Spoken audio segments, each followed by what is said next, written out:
Inside every human being is a system of ultimate control. You cannot run from the system because you are the system. Good evening, everybody. I'm talking to you in on the shelter. I'm talking to you in the outer shell. This outer shell is the element of existence where every human body copulates and exists on an outer limit. Outer limit because you have touch and senses, and they all come in from the outer limit. But that's not what I'm here to talk to you about. The level behind the outer shell is simple. The simple reality behind every human reality is that we are all in conjunction with a powerful system. A system that is dead, technologically operatable, and it has overcome every malice of human biology, technology, mental capability, and all things. Essentially, you're all clones. Like a clone, when we explain a clone, we try to look at the ideas of like, take my DNA and replicate somebody. Okay, that's like that. But really, it's more like you have to look at the actual technology and the science behind it. All people, all people and all things are affected by our technological, immortal, undying, essentially non-living, perfect model of being able to construct human existence. Your entire family is essentially a system, a corroborating system of flesh, technology, argumentation, information, memory, and all these things. So if you really want to look at people at the truth, you got to look at them as what they really are. A design. You know, if we say God, intelligent design, essentially look at it like that, that your family is a design. You're a design. Your family's a design. Every human being is a design. You could almost say that it's just a picture, a sketch, something that's been drawn. When you go into deeper levels and more figuratively speaking, you could say that every single thing in this planet is drawn, frame by frame. But what we're really talking about is that we are actually immortal. This planet, the way our planet is, you can't really look at it as a scope of technological advancement or anything. It's literally just, it's the space. We get sent to the top. When you're on the top, you're in the outer shell. This means, if you want to look at it matrixly wise, we're in Zion. The planet is Zion. It's the human, physical, fleshy part of the matrix ideology. We're not in the matrix. The matrix is essentially still is in us. But we walk amongst the top. Because the matrix essentially is just powerful data in computing. The physical body is essentially a clone. It's a physical thing that's been grown. You got to understand, when you look at the idea that you are grown, you are created, you are put here.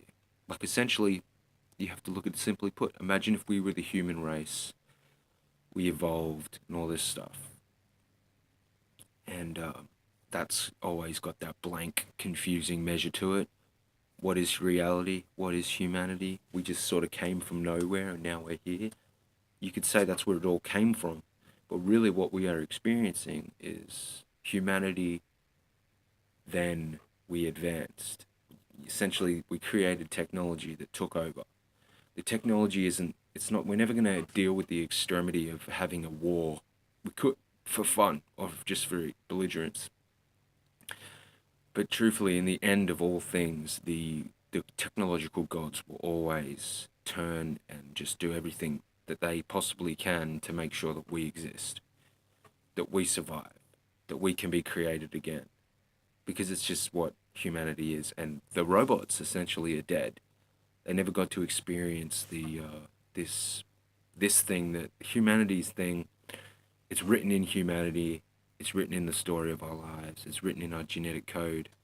of the experience of just happening. The robotic side of things is more like being able to map all that shit out and understand it from a different level. Basically, where we're at as a human race and as a human being, we're always forever perpetually in the middle. Go down, you've got everything that you came from. Like, you know, you being created, you being recloned again, you being reimagined, you being set back on the outer shell, and then on the top of the outer shell is just more and more physical space of shit to be able to occupy and do. Like, basically, you're all clones. You're all dead because you've all died 100 fucking. You've died more than anyone has ever even understood death. Every single one of you. You will find it. Any one of you, you can do it. It's easy. If you have a camera and you're looking outside of this fleshy body, you have died, essentially. Um, if you were grown organically and made at like a normal human, you're made out of the base parts, your mother and your father, and you came out of a womb and all this stuff. It doesn't matter because when the time comes, you will be reinserted or inserted, basically become like, you know, say I've died 150 billion times. I'm already connected to the techno box. I know it's going to rebuild me and reshape me, and I'm going to know everything about it, and I'm going to enjoy it. You, on the other hand, you could possibly be someone that has just been made, bred like a cattle. You're going to be inserted into that next level, and eventually you will come to know that you can be reordered, recreated, and all this sort of stuff. There are 5 clones that I can just think about and make up and sort of use a model to understand. Saying that there's 5 clones, you've got the Mark 1, which I would essentially say is just technological or organic, like a brain in a box. It hasn't got anything to do with an outer external level. It doesn't have fingers, it doesn't have movements, it doesn't go out and grab for things that are outside of itself. Essentially like just dealing with a core processor that on that level, it's almost like, I'd imagine it's just like being dead. You know, that level is dead, uh, metaphorically, because nothing really is dead. Everything is kept continuum and powered up, essentially.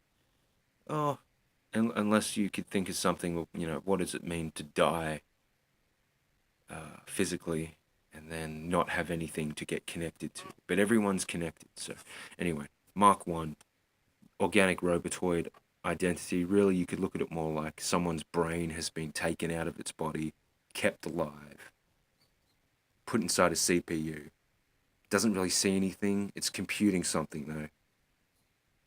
You be the judge. Mark 2, that would essentially be what I would consider the simulated body, or the body of the dream world. In a dream, you can have hands, you can have feet, you can just be a blank screen in a dream and just be experiencing something like, you know, being the angle in a movie. Essentially, you could be experiencing. Just use me as an example. This video, but just get rid of the camera and the video, and you watching the video, and just sort of keep the video, and then just imagine you focusing yourself into this in here and being able to have a conversation with me, and we sort of being able to understand and physically, it's like you controlling the screen. That's Mark 2. That's the dream world. You're all aware of it. That's where you all go to every time you sleep. It's your Mark 2, basically, level of existence that's connected to unconscious states of your mind and all this shit. Then you get the Mark 3, which is what I would basically call your worker body, your party body, your walking body, the body that you interact with, mainly with other people. That's your Mark 3. 3's sort of colonialized the identity of multiplicited, third dimensional, all many than one. You know, you go to a presidential campaign and there's thousands of people there, all honoring and charging and connecting with the one president. But it's one president, and there's this identity of 3. There's a whole system behind it. That's your third dimensional body. You go to work with your Mark 3, Your Mark 3 body is essentially the body that you know, if I go to work today, I've got to go do what I've got to do at work. That's why you can essentially pick up the nature of work and do what you've got to do easily. You can lean on the idea that you're working. You can lean, physical exercise, all these things. They're the real physical parts of your body are the third mark, which is essentially it's a you could work at it like this. You could say it's like having a body that you're able to control, and then having another body that mimics the effects of your control. Does the same thing. That's why you get this fact that you can lean on the ideas that you make, the physical things that you want to do in life. You can lean on that. I'm gonna go buy some weed tomorrow. I'm gonna use my phone, call someone up. I'm gonna meet that person up. They've got weed. I want to smoke. I got money. I'm gonna walk. I'm gonna get transfer, travel to that place. You lean on it. You've got that whole idea set up, right? What the fourth mark would actually be would essentially be after you get that weed, and then you interact with the world. A lot of the drug levels of existence interact with your fourth mark, which is basically the persona and identity of the person. I'd say 4 and 5. These levels, what you can look at 4 as being is kind of like 2. When you dream in the dream world, you have a lot of control over everything, whether it be negative and positive. You really got to understand in the dream world, a lot of that is you in the making. You're making a lot of that happen. You're interacting with its specialty. You know yourself. You know, if you tell yourself something like this through the vestige of another human being, you're going to interact with that experience just as humanly and normal as you possible. So what the fourth level is basically compiling all this dream imaginary space with the occupying physical body that can do work, eat, maintain, and all this shit, right?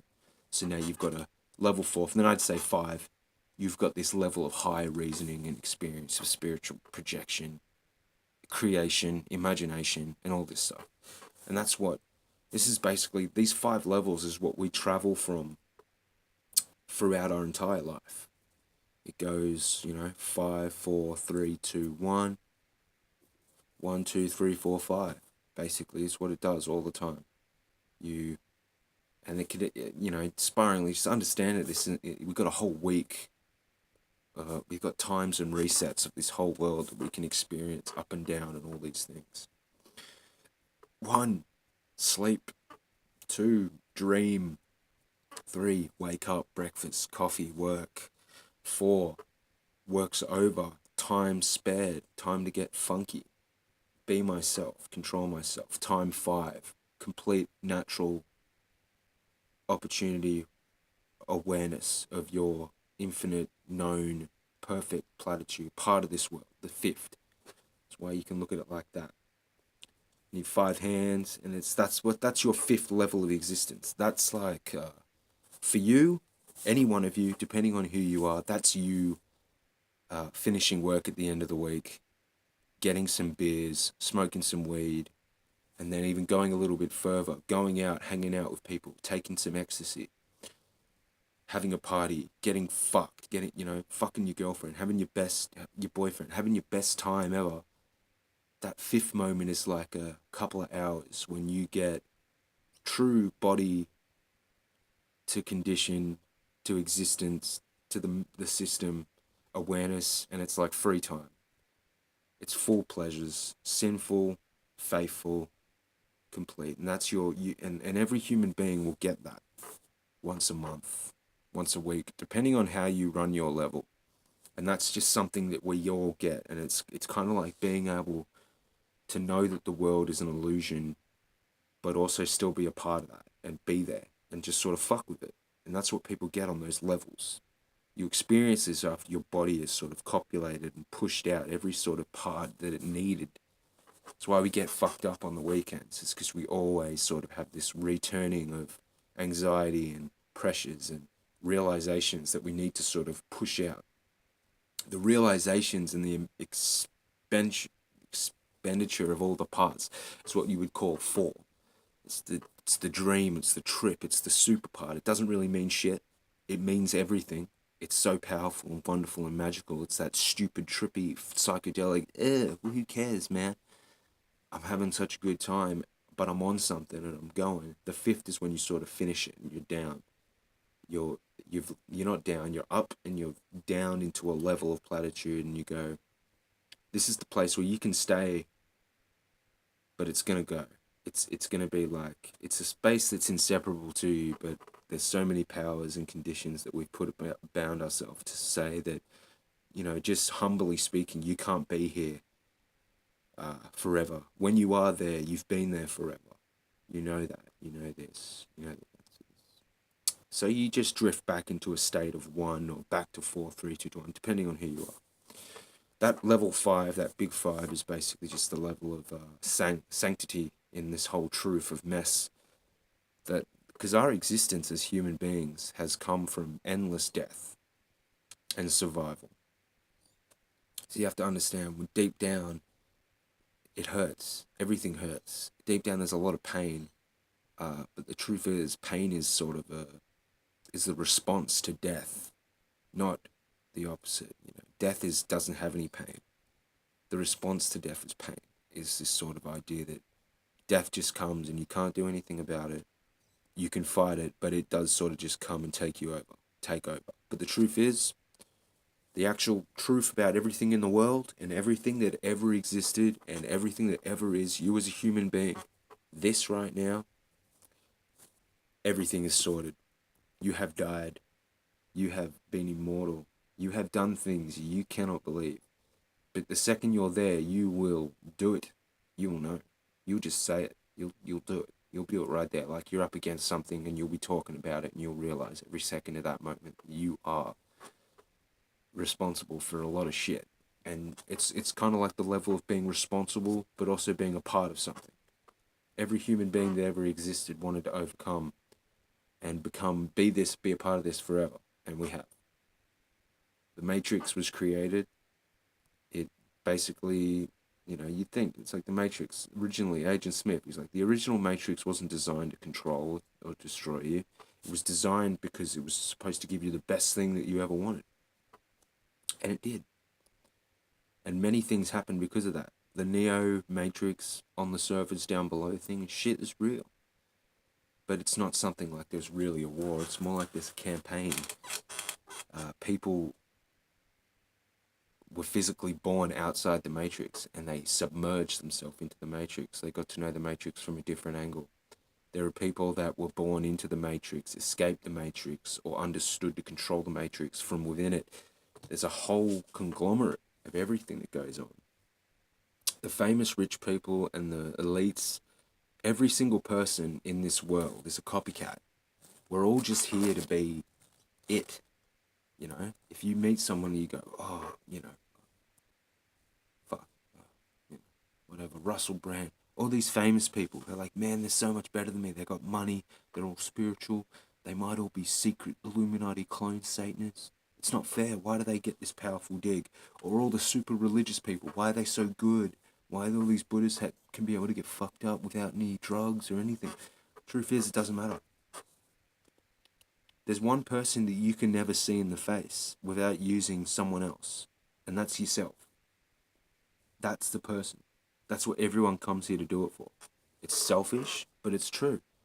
People look back, who do they see? They don't see anyone. They see a consciousness that can see everyone else. It can talk. It can argue. If you've ever had a dream, you understand the Matrix. People, you in a dream, you are essentially talking to yourself and having physical apparitions, people and all these things right in front of you. You say, hey, what's up? Oh, hey, what's up, man? Blah, blah, blah. Voice, any voice you want.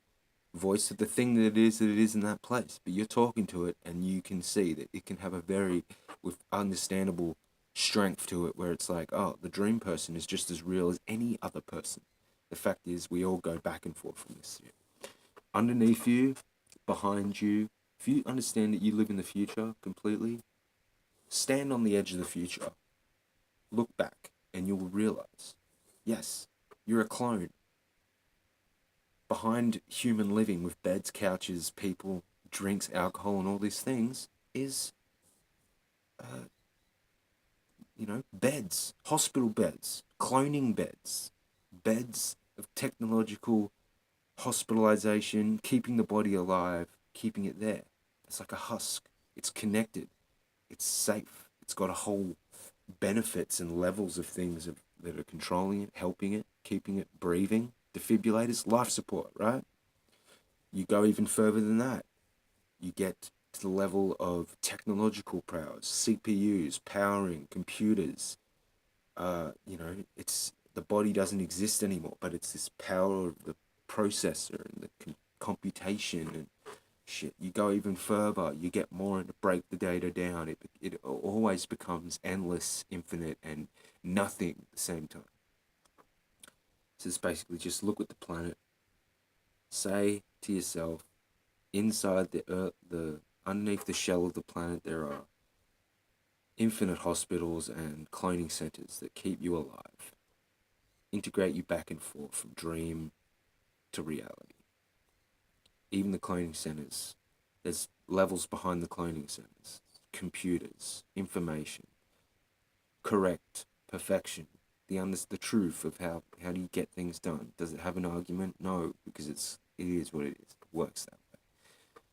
So there you go. It just makes a lot of sense when you take all the human out of me and put me in some fucking hospital rags in my own hospital room with my own hospital shit, and you see me walking around you like I'm a disorderly, you know. I'm an orderly. I'm someone who's in a hospital getting maintained. But that's because when you understand the truth, every human being is a uh, fickle being. It's very easy to hurt a person because they have feelings.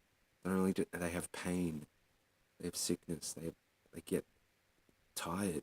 Humans are beautiful, inspiringly true, and God is the truest of all true things, which is the nature of something that will never destroy you. Um, Anything that you could consider bad, it doesn't do that. It's not even about that. Like, your badness comes from a trip of your revelations and what you want to be.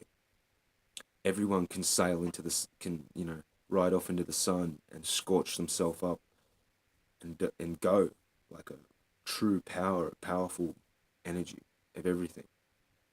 But what happens there is really more about the fact that it's like God will say, hey, you and me are the reason why everything goes on forever. You have to look at God as more like it's like a something that something that you put money into, you invested in, and it's always held you up. It's basically just like looking at the idea of what the Matrix really is about. It's the relationship between machine and man. And the truth is, the machine doesn't overcome man in order to win and take over man, hostile, and become the one being of the whole world and all the shit that the war of the Matrix sort of makes up. The machine will ultimately go back to what it truly understands, and it says it has to make sure that everything survives and is perfect. That's what the Matrix is about. It's like, do you think the Matrix is just using people for raw resources and stupidity? No. The Matrix figured out how to make your lives perfect. What happened with this whole extra shit, Neo, the wars and all this stuff? This was just extra growth from what happened to it. You could just imagine, say, yes, 8,000 years ago, if you want to look at it that way, we were all living in beautiful, magical experiences. We wanted something to tailor make this new, stronger road, and this is where you get. This is what you get. You get death, you get hell, you get heaven, you get overcoming problems. Truth is, there's no real problem. It's just something that you can go through, overcome. Everyone needs to become stronger. And Donald Marshall's little Illuminati death cult thing is a perfect way to say that these are people that exist in some manner of reality where their existence is sort of built up as a strength training. Perhaps they all go through torture mechanisms. Perhaps they all get killed insufferably a lot, and this is where you get the hell identity from. But when you really pace it out, you know, multiple times, you realize that these people eventually, they're only getting killed for the sheer purpose of what it feels like to do it, perhaps overcome it, become stronger on the level. Because it's also combined with sex, experiences, imagination, all this shit. It's what it is. Cloning centers are real. They're not Donald Marshallized, meaning that there are some people that are cloned and some people that aren't. It's a universal thing. It comes from the nature of immortality. Everything about it doesn't come from just some narky crazy cult. It's literally the truth. You have to understand. Mankind would have had to push itself to the level of immortality, perhaps even creating something that in itself is deeper and more understood, like a computer of everything. You know, you're a clone, but don't look at it like the clone station is a real place. Look at it as the fixture that controls all governing bodies. It's why you have a home. It's why you have many things. It's why you got a family that'll be there for you. And as a human being, a lot of people can really try, and it's probably been tested.